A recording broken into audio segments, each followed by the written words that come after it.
continuar con esta segunda reflexión que se llama Ay del solo.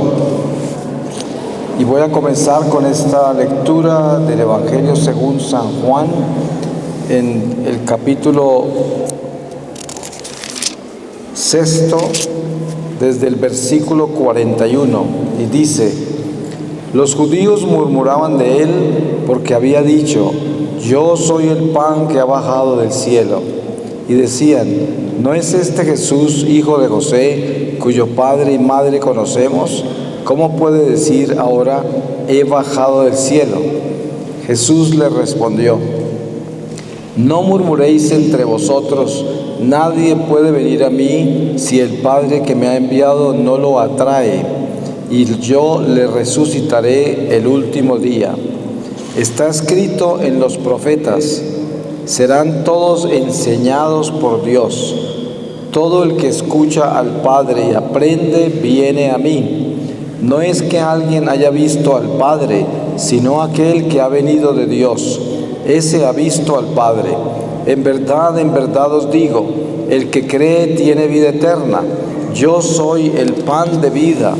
Vuestros padres comieron el maná en el desierto y murieron. Este es el pan que baja del cielo, para que quien lo coma no muera. Yo soy el pan vivo, bajado del cielo. Si uno come de este pan, vivirá para siempre. Y el pan que yo le voy a dar es mi carne por la vida del mundo. Palabra de Dios. Ay del solo. ¿A qué nos referimos con esto? La encarnación de Jesús nos enseña algo muy importante. Nos enseña que somos parte del pueblo de Dios. ¿Por qué? Porque desde Abraham, según leemos en las Escrituras, Dios lo escogió a él para que a través de él se diera un pueblo tan numeroso que no se podía contar como las arenas del mar. Entonces, ¿qué quiere decir con esto el Señor? Quiere decir que nosotros somos una comunidad, nosotros somos esas tribus escogidas del Señor, somos el pueblo del Señor. Venimos desde el judaísmo porque somos judeo-cristianos. Los judíos fueron escogidos como pueblo que preparó la encarnación del Mesías.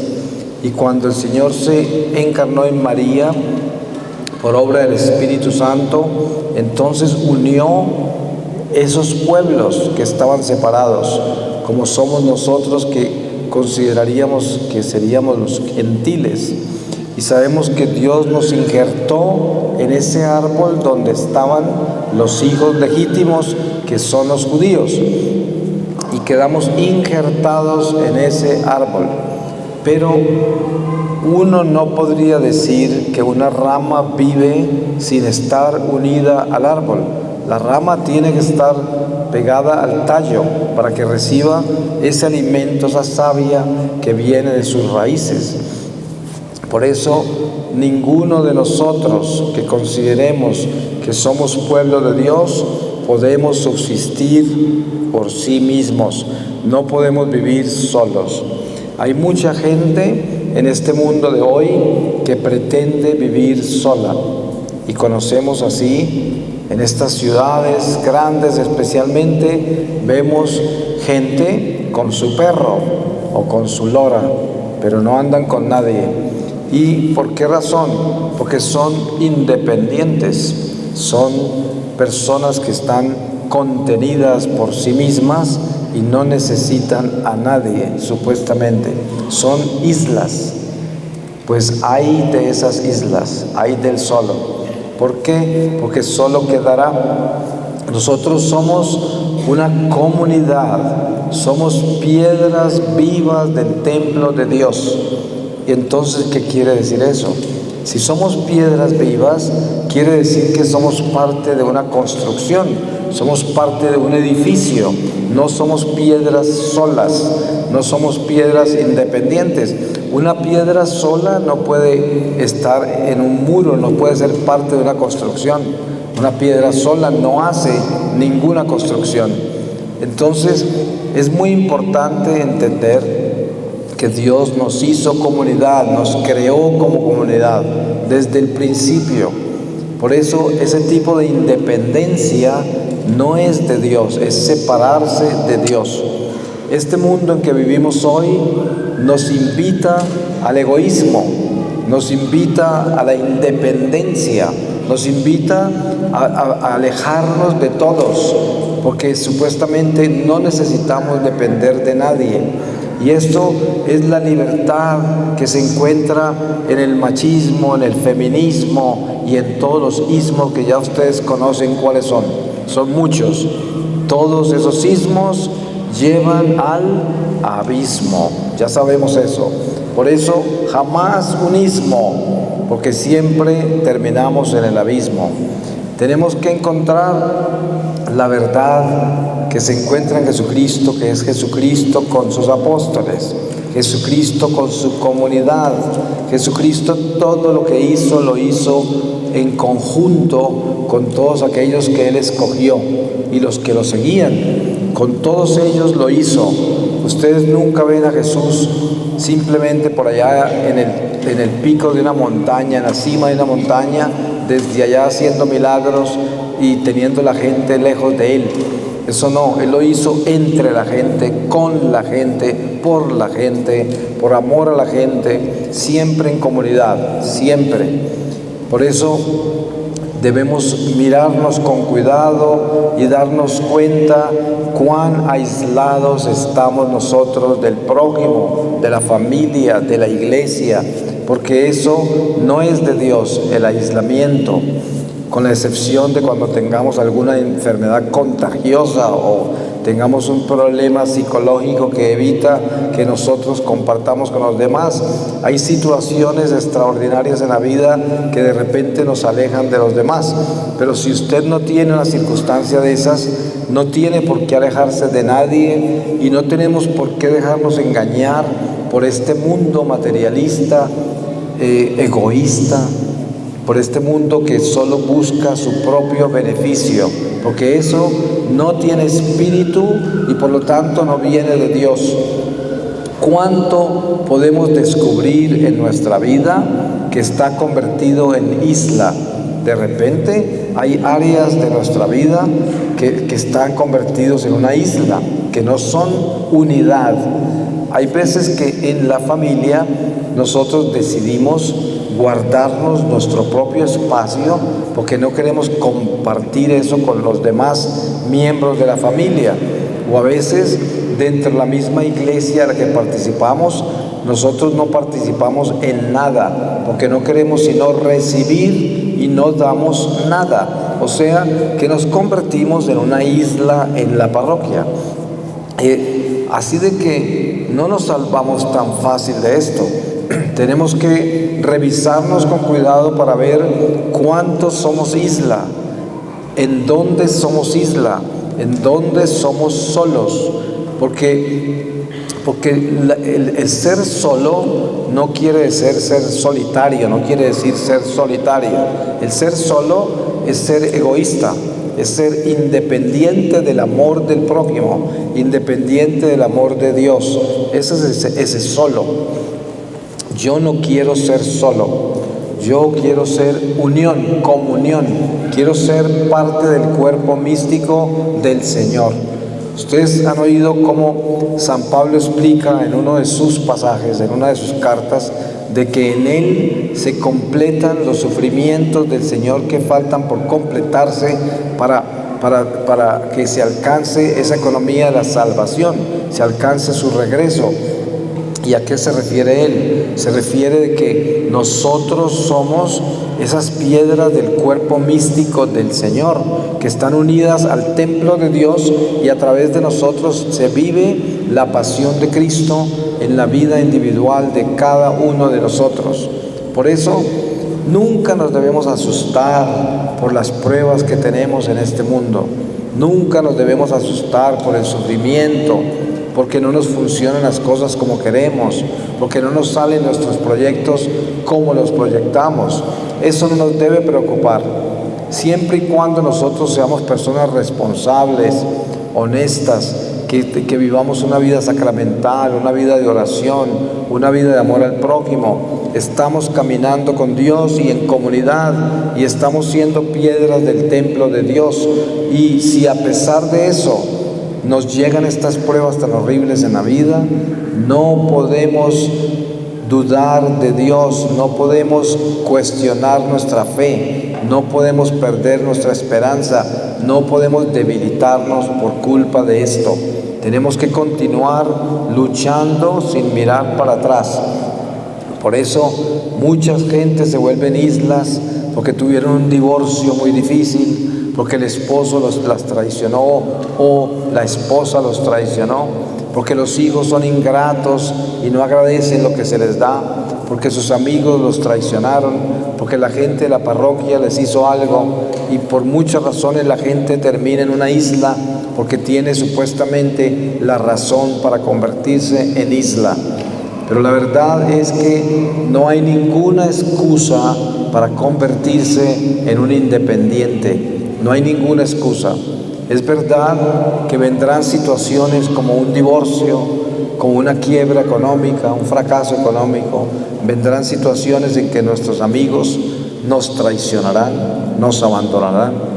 Vendrán situaciones en las cuales nuestros proyectos fracasarán. Vendrán situaciones en que nos decepcionará el párroco de la iglesia, que nos decepcionará el seminarista o el religioso o el laico líder que estaba comprometido y cayó en desgracia. Tantas cosas pueden pasar que nos decepcionan en la vida, pero ¿saben qué? La decepción no es una virtud, porque la decepción generalmente es un juicio. Es lo que es la decepción. ¿De qué se decepciona uno? De que sucedió lo que uno no esperaba, con una persona o con la vida misma. ¿Y eso qué es?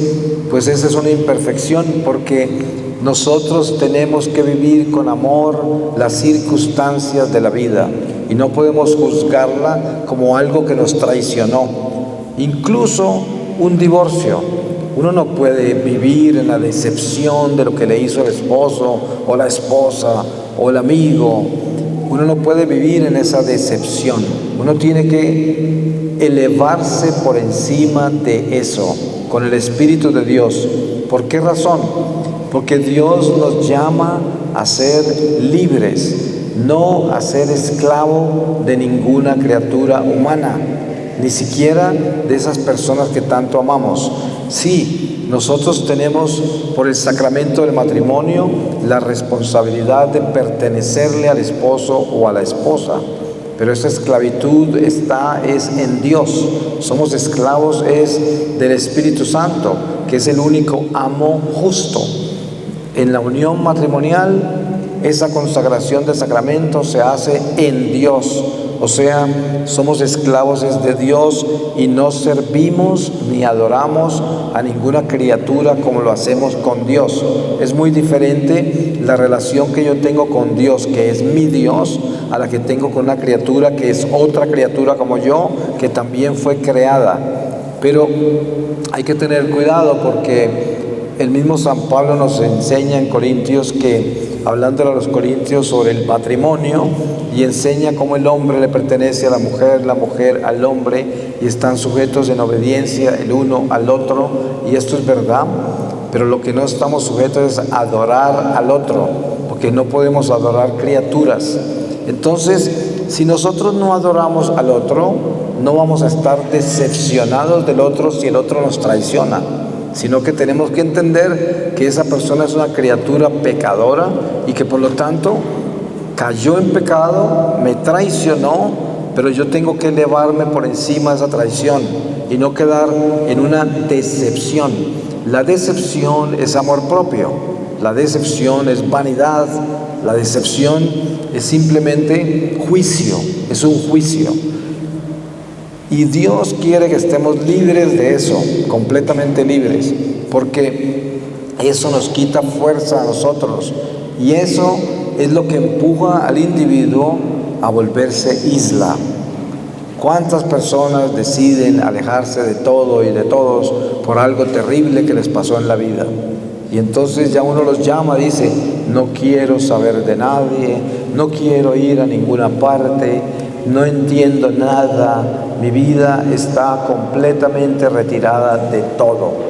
Así encuentro a personas, y personas que eran creyentes, que vivían la fe, que tenían esa fuerza del Espíritu. Yo tuve una experiencia que varias veces la he compartido. En algún lugar de Europa, porque no debo mencionar nombres, conocí una señora carismática, encendida en el Espíritu, una líder que, como ustedes no pueden imaginarse, cada que yo iba, cada año, cada vez estaba más fuerte, más santa, encendida en ese fuego. Era el ejemplo de todos. Y de pronto un día llegué y ya no la vi por ningún lado. Yo dije, ¿qué pasó con la señora tal? Me dijeron, allá está atrás. Pero ella ya no participa como líder en nada. Ella está muy dolida y está ofendida con Dios. ¿Ustedes se pueden imaginar eso? Yo dije, ¿qué pasó aquí? Yo me quedé callado, di mis charlas y al final del día se me acercó ella y pude compartir con ella. Se le había muerto un hijo en un accidente y eso ella no lo perdonó. Ella no aceptó que ella, siendo esa servidora de Dios, siendo ese líder, esa persona que llevó a tanta gente a Dios, Dios se atreviera a quitarle su hijo. Y se convirtió en una isla. Por puro milagro estaba ese día ahí, porque no había vuelto siquiera. Cuando yo hablé con ella como 5 minutos, solamente le dije, mire, todo lo que usted hizo durante toda su vida como líder, lo terminó en un segundo con la prueba que Dios le puso. Dice, se da cuenta que no era tan grande lo que usted decía y su conversión no era tan importante como usted creía. Aquí le probó el Señor que usted no tenía fe como usted predicaba. Y eso la debe preocupar a usted en este momento, porque todos esos años de estar aquí al frente de todo el mundo, diciendo lo que decía, predicando lo que predicaba, y todo se derrumbó por la prueba que le puso, porque usted estaba más apegada a su hijo que a Dios. Entonces, considere esto y trate de cambiar ese corazón y de convertirse de verdad y de empezar de cero. No empiece subiéndose allá a hablarle a nadie, ni siquiera dar su testimonio, hasta que no convierta su corazón y le pida perdón a Dios y le pida perdón a toda su comunidad que la ha avergonzado por su actitud. Esto es lo que sucede, que nosotros a veces estamos muy alegres, haciendo muchas cosas, pero únicamente hasta que las cosas nos salgan bien. En el momento que empiezan a salir mal, ya no estamos alegres, ya no estamos haciendo muchas cosas y nos convertimos en el solo, en la isla, porque ya no creemos en nada, no creemos en nadie y hasta no creemos en Dios. Hasta con Dios estamos ofendidos. Esto es precisamente lo que tenemos que corregir nosotros. Dios nos llama a vivir este evangelio tal y como está escrito, no como lo queramos nosotros acomodar. No podemos acomodar el evangelio a nuestro parecer, a nuestra conveniencia, en ninguna forma.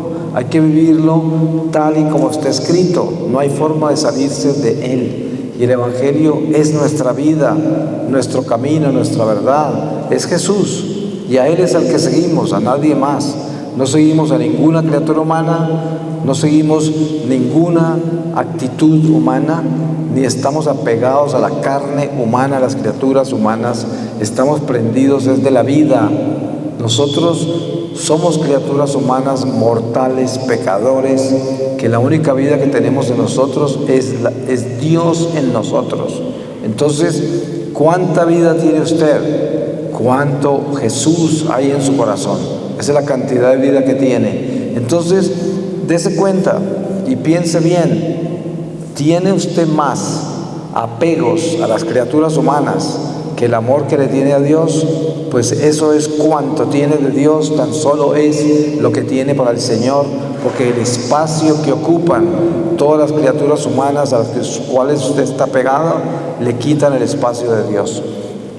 Con esto no quiero decir que uno no debe amar a su familia y a sus amigos y a la gente que uno conoce. No, me estoy refiriendo son a los apegos, esos apegos que son más grandes que nuestra fe, más grandes que Dios. Y nada puede ser más grande que Dios. Ninguna criatura puede ser más importante que el Señor.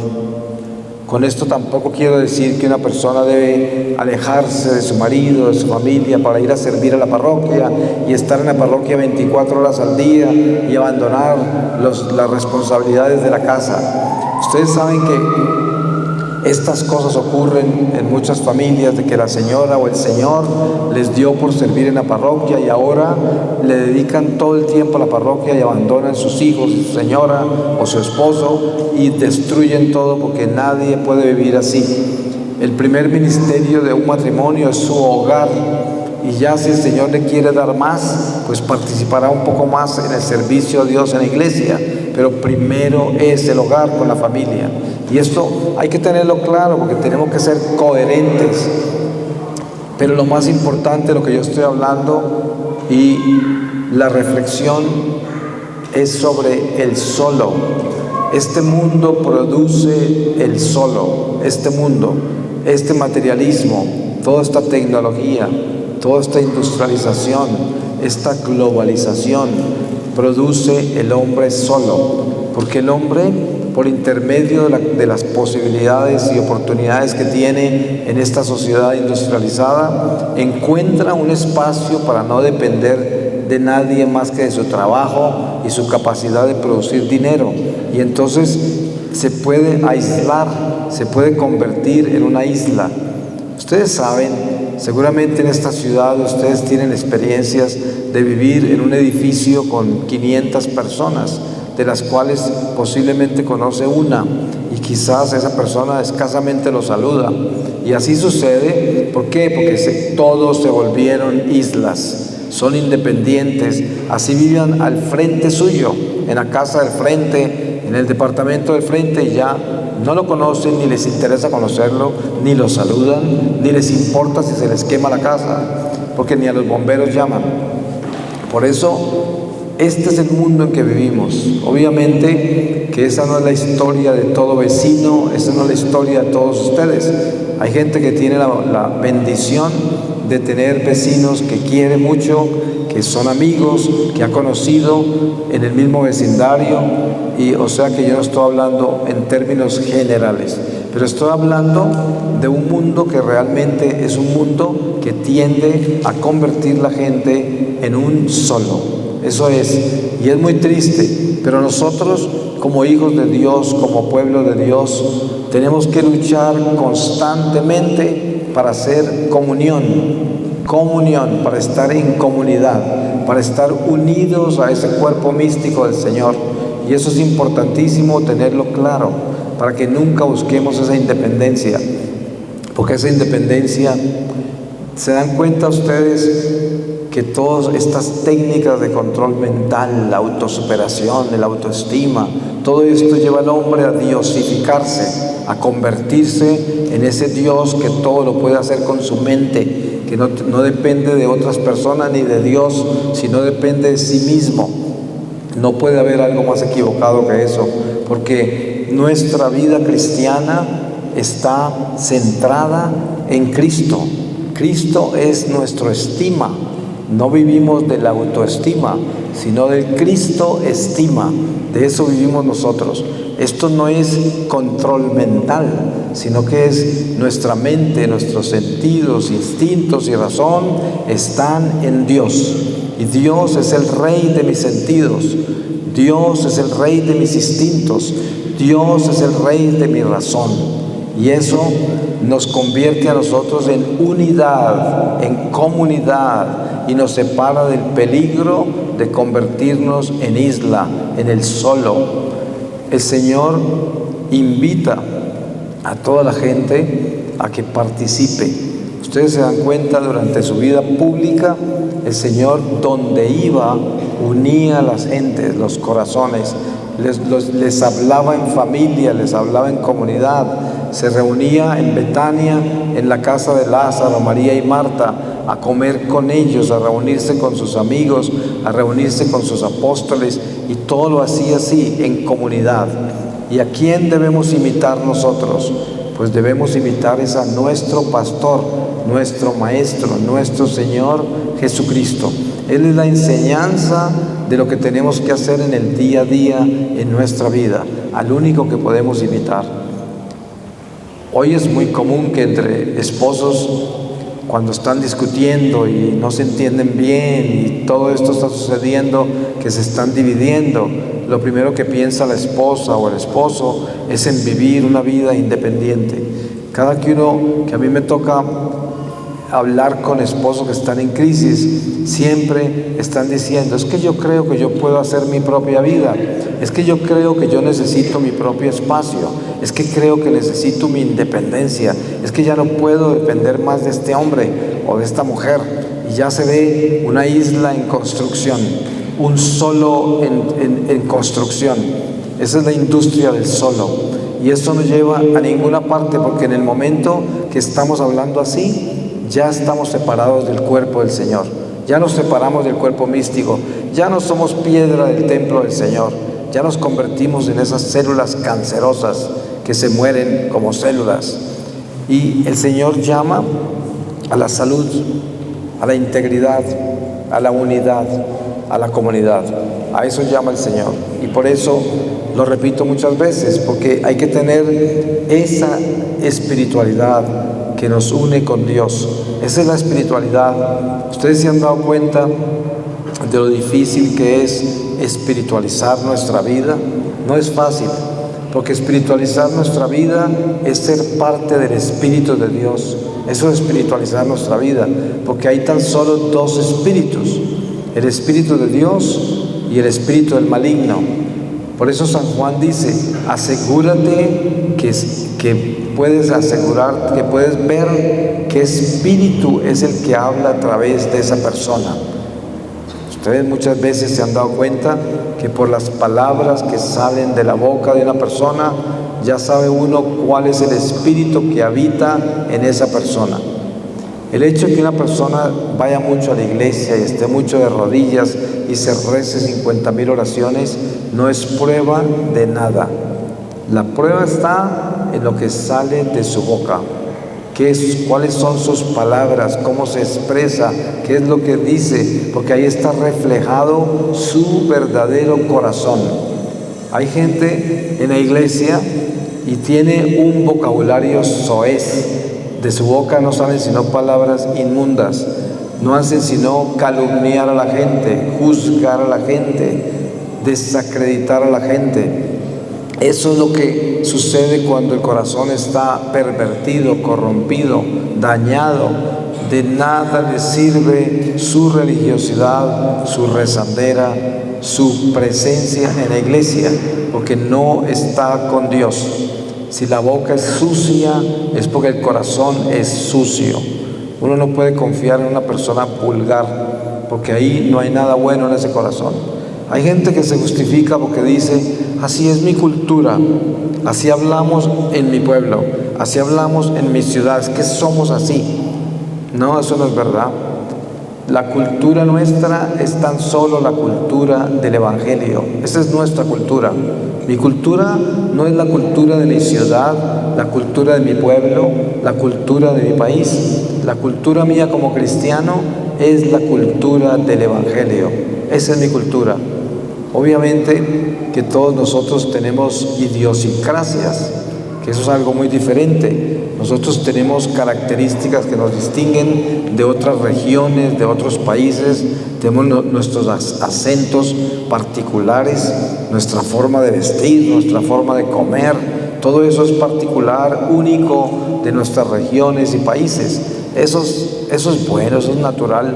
Pero lo que no es natural es que uno justifique que puede ser una persona vulgar porque en su cultura urbana, o como la llamen, hablan así. Eso no se justifica. La boca sucia no es de Dios, punto, sin importar usted de dónde es. Entonces hay que cuidar de estas cosas. ¿Por qué? Porque nosotros tenemos una responsabilidad con el prójimo, tenemos una responsabilidad con Dios, y tenemos que entender que debemos tener esa prudencia, esa ternura con todos. esa ternura con Dios, para que nuestras palabras sean amables, sean dulces, sean cariñosas, compasivas, que podamos tener estos oídos preparados para escuchar, que podamos tener esta capacidad de poder sentarnos un rato a dejar que una persona se desahogue, que ponga esos problemas en mis oídos para que yo la pueda ayudar, aunque sea solo escuchándola. Todo esto es parte de ser comunidad. Cuando usted es isla, usted no tiene tiempo para escuchar a nadie. Es más, usted le huye a la gente que necesita ayuda. A usted le pesa la gente que tiene que pedirle a usted algo, le pesa. Es muy duro poder atender gente que necesita de usted. Es más, usted los juzga. Y cuando una persona esa la llama, ya dice, ay, ya sé a qué vienen a pedirme algo con seguridad. Esto es la reacción que se hace porque no estamos abiertos a ayudarle a nadie, y los que piden ayuda son un problema para nosotros. ¿Por qué? Porque somos isla, y desde lejos vemos cuando vienen los botes a pedir comida. Desde lejos vemos cuando vienen navegando hacia nosotros a pedir ayuda, porque como estamos en la isla, podemos ver todos los que vienen, porque estamos separados. Esto es algo desastroso para el crecimiento espiritual. Y por eso les comparto esto, para que cada uno de ustedes sea responsable y se ponga a pensar cuán aislado está usted del amor del prójimo. Cuán aislado está usted del amor a Dios, porque esa cantidad de islotes que pueda tener en sus relaciones le hacen daño, porque lo dividen y lo separan y lo enferman como célula viva del templo del Señor, como piedra viva. Y la llamada de Dios, la enseñanza del Señor, es precisamente eso que tanto les he dicho en esta reflexión y que lo repito: ser comunidad, ser unidad, estar integrados. Es muy importante eso. Ustedes se han dado cuenta, yo he conocido en mis viajes por el mundo dentro de la Iglesia Católica, he conocido comunidades extraordinarias, donde la gente está unida en la parroquia, unida en una forma extraordinaria, porque se respetan, se aman, se ayudan, están siempre ahí para ayudar a los demás en todo. Y esas comunidades florecen, brillan, son comunidades llenas de dones del Señor, llenas de prosperidad para que puedan ayudar a los otros. Esto existe, pero cada uno de nosotros tiene que poner un grano de arena. Se oye con frecuencia que la gente se queja de sus parroquias, de los parroquianos, porque dice que la gente es terrible y esto y lo otro. Pero uno se pregunta, ¿cuánto habrá hecho esa persona que tanto critica su parroquia? ¿Cuánto habrá hecho para cambiarla? ¿Cuánto habrá hecho para catequizar a aquellos que están tan duros, que son tan egoístas? ¿Cuánto habrá hecho para sacrificarse en sus rodillas, para pedirle al Señor que haya un cambio en su parroquia? Ustedes saben que se logra más de rodillas que dando sermones de 2 horas. Es mucho más poderosa la rodilla que el sermón, en muchos casos. Por eso hay un santo que dice: hay que hablarle más a Dios de la gente que a la gente de Dios. Él se está refiriendo a personas que no van a escuchar, que no tienen ningún interés en escuchar. Entonces uno se va de rodillas a hablar con Dios, que sí lo escucha, y pedirle por esa persona que no escucha. Así es como las rodillas se usan. Así es como nosotros llegamos a vivir comunidad en oración. Yo puedo ser parte de la comunidad universal, o sea, de toda la familia humana. ¿Y cómo soy parte de la familia humana?